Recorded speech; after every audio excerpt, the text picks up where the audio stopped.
Kaixo eta ongi etorri jakindunera. Gaur molalitatea eta frakzio molarra kontzeptuak ikasiko ditugu.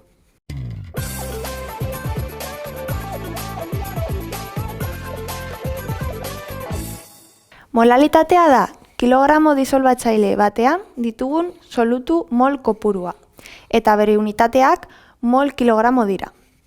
Frakzio molarra aldiz da solutuaren kasuan, solutuaren molak zati disoluzioaren mol kopurua, hau da, solutuaren molak gehi disolbatzailearen mol kopurua, eta disolbatzailearen frakzio molarra da disolbatzailearen mol kopurua zati solutuaren mol kopurua gehi disolbatzailearen mol kopurua. Kasu honetan, unitateak mol zati mol direnez, ez daude unitaterik. Kontzeptu hauek hobetu ulertzeko ariketa bat ikusiko dugu. Eta ariketak dio, 200 mililitro uretan 20 gramo sodio kloruro bota ditugula. Eta eskatzen digute bai molalitatea, bai frakzio molarrak kalkulatzea. Eta ematen dizkiguten datuak dira, uraren dentsitatea 1 gramo mililitro, eta bai sodio kloruro zein uraren masa molarrak. Beraz, lehenik eta behin gure formulan fijatuko gara. Eta kalkulatu behar ditugu bai solutuaren molak eta bai disolbatzailearen kilogramoak.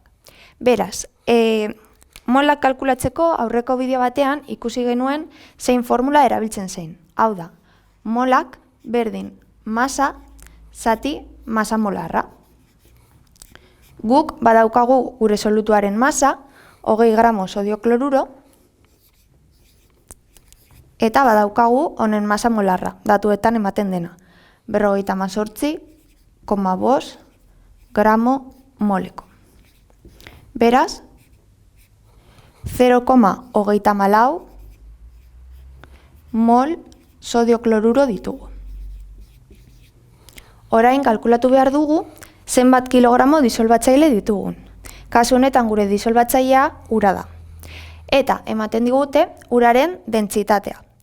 Dentsitatearen formulari erreparatuz, guk masa bakandu dezakegu. Beraz, masa izango da berdin dentsitatea bider volumena. Hau da, 1 gramo mililitro bider 200 mililitro ur. Eta hau izango dira 200 gramo ur. Baina guk formulan kilogramoak behar ditugu.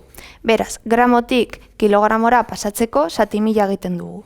Eta orduan, 0,2 kilogramo ur izango dira. Beraz, behin molak eta kilogramoak kalkulatuta, gure formulan ordezkatuko ditugu. Eta molalitatea izango da berdin 0,34 mol sodio kloruro zati 0,2 kilogramo. Eta hau da berdin 1,7 mol kilogramo. Hau izango da gure ariketaren lehen atala, molalitatearen kalkulua. Eta orain frakzio molarrak kalkulatu behar ditugu. Horretarako gogoratu formulan, biak kalkulatuko ditugu, bai solutuarena, bai disolbatzailearena. Gogoratu formulan, behar ditugula solutuaren molak, kasu honetan jada kalkulatuta dauzkagula, eta disolbatzailearen mol kopurua.